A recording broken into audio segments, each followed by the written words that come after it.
Halo Sobat Denok Ayu semua, terima kasih karena masih setia menunggu video-video terbaru dari Denok Ayu Novel. Jangan pernah lupa ya untuk selalu subscribe, like, and comment, agar Denok semakin semangat upload videonya.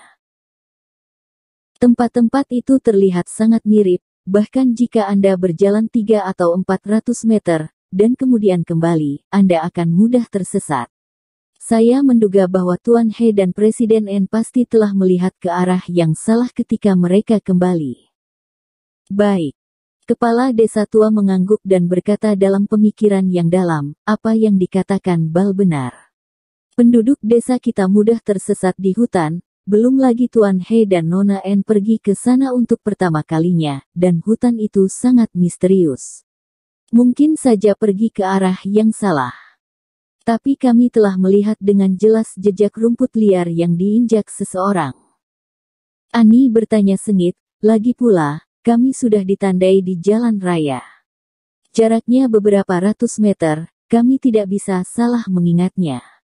Nona N, jangan terlalu mutlak. Kepala desa tua melambaikan tangannya dan berkata, bagi Anda orang luar, jarak beberapa ratus meter sudah cukup untuk membuat Anda tersesat. Ya, Miss N, saya bersumpah demi Tuhan, kami tidak pernah sengaja meninggalkan Anda dan Tuan He. Xuan Zi juga mengangkat tangannya untuk bersumpah ke langit saat ini, selain itu, apa gunanya kami jika kami meninggalkan Anda dan Tuan He? Gelang di tangan Anda belum mengikuti kami. Meskipun Lin Yu dan Ani menemui mereka untuk memeriksa saldo kartu bank mereka, mereka tampaknya tidak tahu bahwa mereka telah dibeli, juga tidak tahu bahwa kartu di tangan mereka diberikan kepada mereka oleh seorang pria ras campuran. Jika tidak, ketika Lin Yu mengalahkan mereka di luar, dia tidak akan pernah peduli dengan masalah ini, jadi dia berspekulasi bahwa ketika mereka memeriksa saldo kartu bank, Lin Yu dan Ani baru saja tiba. Jadi saat ini dia mengeluarkan gelang itu secara langsung dan mengatakan sesuatu. Benar saja. Ketika dia mengatakan ini, semua orang tidak bisa membantu tetapi mengangguk. Ya, kami semua telah mendengar itu, untuk membiarkan Bal dan Xuan membimbingmu, kamu berjanji untuk memberi mereka gelang. Jika kamu tidak mendapatkan gelang itu, bagaimana mereka bisa meninggalkanmu? Mereka bukan orang bodoh. Ya, karena itu tidak bermanfaat bagi dirimu sendiri. Dan si botak serta Xuan Zi tidak punya keluhan terhadapmu, mengapa kamu menyakitimu? Jadi itu pasti kesalahpahaman. Sudah biasa hutan itu menjadi malu, dan Bale serta Xuan telah mencarimu dengan tim SAR dalam 2 hari terakhir. Mereka tidak ditunjuk. Sekelompok orang berbicara atas nama Bao Zi dan Xuan Zi satu demi satu, merasa bahwa Lin Yu dan Ani tersesat, tetapi mereka sangat marah sehingga mereka dengan sengaja menuduh Bao Zi dan Xuan Zi. Kepala Tian tidak bisa menahan ragu ketika mendengar ini, ya, dua fans rakus, Bao Zi dan Xuan Zi, tidak bisa dengan mudah menjatuhkan harta yang mereka dapatkan. Ani tidak bisa membantu tetapi mulai bertanya-tanya ketika dia mendengar kata-kata kepala desa tua dan semua orang, mungkinkah dia dan Lin Yu tersesat di hutan? Meski aku tidak tahu kenapa mereka meninggalkan kita, tapi kurasa, jika mereka meninggalkan kita, manfaatnya pasti lebih besar dari gelang ini. Lin Yu mengeluarkan gelang Ani dan berkata dengan yakin bahwa dia tahu dia tidak melihat ke arah yang salah, jadi dia tidak akan terpesona oleh kata-kata penduduk desa ini. Faktanya, ketika dia berada di hutan, dia mengira Bal dan Xuan mungkin telah meninggalkan mereka. Kecelakaan mungkin saja terjadi. Tapi begitu dia kembali ke barak, dia melihat Bal dan Xuan dan langsung mengerti bahwa itu Bal dan Xuan. Aku sengaja meninggalkannya. Tapi untuk alasannya, dia belum menyadarinya. Dia baru saja memukuli Bal dan Xuan, pertama menghembuskan nafas yang tidak enak, dan kemudian melemparkan mereka ke dalam, berniat untuk menginterogasi mereka di depan semua orang. Tuan He, Anda harus berbicara tentang bukti. Kepala desa tua melihat gelang di tangan Lin Yu dan menyipitkan matanya dan tersenyum, gelang di tanganmu itu pasti sangat berharga. Banyak dari kita yang berpenghasilan setengah umur, tapi kita mungkin tidak mendapatkan gelang di tanganmu. Bolehkah saya bertanya pada si botak dan Emboli, apa manfaatnya selain gelang di tangan Anda? Setelah mendengar kata-kata itu, Baozi dan Xuanzi mengangguk dengan penuh semangat, dan memandang kepala desa tua dengan rasa terima kasih, seolah-olah mereka berterima kasih kepada kepala desa tua karena telah mengatakan hal-hal biasa untuk mereka. Belum tentu begitu. Mungkin kartu di tangan mereka berisi uang tunai dalam jumlah besar. Lin Yu mengerutkan kening, dan tiba-tiba memikirkan kartu bank di tangan Bal. Ketika dia dan Ani masuk, mereka hanya mendengar Bal dan Xuan berbicara tentang memeriksa saldo, dan tidak terlalu mengaitkan dengan kartu itu. Sekarang tampaknya uang dalam kartu itu kemungkinan besar bukan jumlah yang kecil. Tapi ini hanya sebuah kesimpulan. Mendengar ini, ekspresi Bale dan Xuanzi tiba-tiba berubah, dan mereka memandang Lin Yu dengan ngeri. Mereka benar-benar tidak menyangka Lin Yu begitu berpengetahuan. Sebenarnya, sangat mudah untuk memverifikasi apakah mereka sengaja meninggalkan kita. Lin Yu berdiri, kepala Okita dan semua orang bertanya, selama 2 hari ini, mereka telah memimpin tim SAR mencari kita, kan? Ya, Tuan He, ini benar. Kepala Tian buru-buru berkata kepada Lin Yu, kedua anak laki-laki ini telah mencari bantuanmu selama 2 hari terakhir ini. Mereka tidak merasa bahwa mereka banyak tidur dan mereka tidak makan banyak. Kalau begitu aku harus berterima kasih pada mereka. Lin Yu melirik Bal dan Xuan dengan acuh tak acuh, dan berkata dengan dingin, terima kasih untuk pena. Bale dan Xuanzi menelan ludah mereka dan menatap Lin Yu dengan heran, bertanya-tanya apa yang akan dilakukan Lin Yu. Kemari. Kepala Tian buru-buru mengambil pena dan menyerahkannya kepada Lin Yu. Lin Yu menoleh dan berkata, dia telah mencarimu selama 2 hari, jadi izinkan aku bertanya, apakah pencarianmu berdasarkan rute sistem penentuan posisi? Oh, bukan ini masalahnya. Karena sistem penentuan posisi GPS Anda kehilangan sinyalnya segera setelah Anda memasuki gunung. Orang-orang kami memeriksa ketika mereka berdua kembali dan mereka pingsan. Kepala Tian mengerutkan kening dan berkata, karena beberapa jalan pegunungan terjal dan sistem penentuan posisi rusak beberapa kali, dia tidak terlalu memikirkannya pada awalnya. Lin Yu mencibir ketika dia mendengar kata-kata itu, melirik Bal dan Xuan, dan berpikir bahwa mereka sebaik yang dia harapkan, tidak heran dia harus membantu mereka dengan ransel pada awalnya. Maka itu akan mudah. Aku akan mengitari tempat kita menghilang, dan kemudian kita akan membandingkan tempat di mana dia membawamu untuk mencari dan menyelamatkan. Jika itu bukan tempat yang sama dan berjauhan, itu berarti mereka berbohong. Lin Yu memegang pena sambil menggambar di peta, dan berkata dengan hangat. Botak dan Xuan di samping mendengar kata-kata ini, tetapi mereka merasa seperti disambar petir, tubuh mereka gemetar dan duduk di tanah, hampir pingsan. Setelah Lin Yu mengitari perkiraan lokasi, dia langsung menyerahkannya kepada kepala Tian, dan berkata dengan suara yang dalam, karena kita pertama kali melewati daerah yang kita cari beberapa hari yang lalu, deviasi azimut dari lokasi yang aku lingkari seharusnya tidak besar. Kepala Tian melihat ke peta, dan senior Huang dari tim SAR di samping juga membungkuk.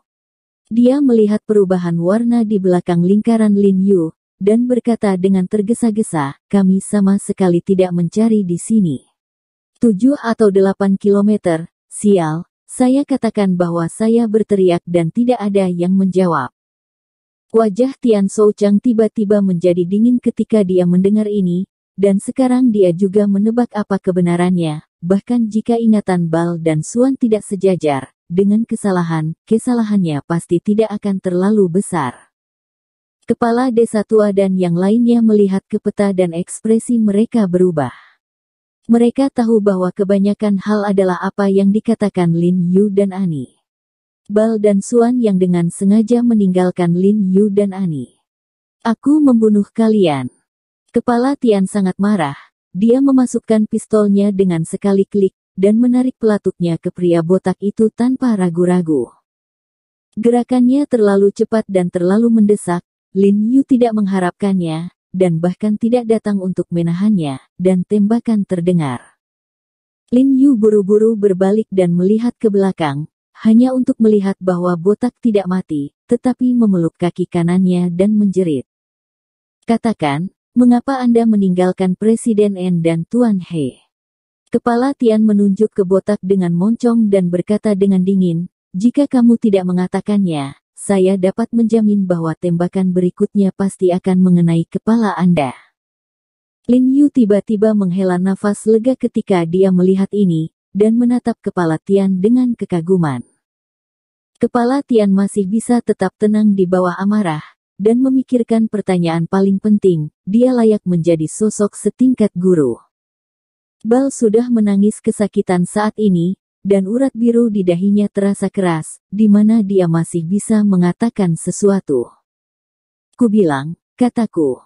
Tapi embolus di sebelahnya bergetar dan mengangkat tangannya. Matanya seperti lonceng tembaga menatap kaki botak yang berdarah. Wajahnya pucat, kepalanya berlumuran keringat dingin, dan selangkangannya sudah basah, dan terdengar suara sayup. Bau busuk. Orang-orang seperti mereka, di mana telah melihat kekuatan senjata, jadi pertama kali saya melihatnya, dia ketakutan setengah mati, dia tahu bahwa jika pistol itu mengenai kepala, orang pasti akan langsung mati. Naik. Aku mengatakan semuanya, tolong jangan bunuh aku. Kata Chuanzi dengan suara gemetar. Jangan bicara omong kosong, cepat. Kepala Tian mengarahkan moncongnya ke embolus dengan sangat tidak sabar, dan berkata dengan dingin, sekarang kamu tidak punya ruang untuk tawar-menawar. Tiba-tiba tubuh Chuan gemetar, lalu berkata dengan cemas, itu dia. Kita yang dia pesan. Ketika dia mengatakan itu, dia melihat ke arah kerumunan di belakang Tian Shouchang, mencari sosok pria ras campuran, tetapi yang mengejutkan, tidak ada pria ras campuran di kerumunan. Xuan tiba-tiba menjadi cemas, tiba-tiba berdiri dari tanah, melihat sekeliling, dan melihat bahwa memang tidak ada sesosok pria berdarah campuran, tiba-tiba panik, dan berkata dengan cemas, tidak. Tidak mungkin, dia masih di sana sekarang. Ini. Siapa yang kamu bicarakan? Kepala Tian segera berbalik dan melirik kerumunan, wajahnya kejam. Iya, dokternya yang agak mirip orang Cina dan agak mirip orang Barat. Kata Chuanzi dengan suara gemetar. Laki-laki campuran. Lin Yu tidak bisa menahan keterkejutannya. Dia berbalik dan melihat bahwa meskipun sebagian besar orang di organisasi XS masih ada di sana, pria ras campuran telah hilang, dan dia mungkin tidak bersama pria ras campuran. Ada juga cat. Apa itu blasteran? Ekspresi kepala Tian juga sangat suram, lalu dia mengarahkan pistolnya ke orang-orang dari organisasi XS dan bertanya dengan tajam, katakan, kemana perginya si hibrid dan Kapten Cat itu? Kami tidak tahu. Orang-orang dari organisasi XS sangat ketakutan. Mereka segera mengangkat tangan dan menggelengkan kepala dengan putus asa.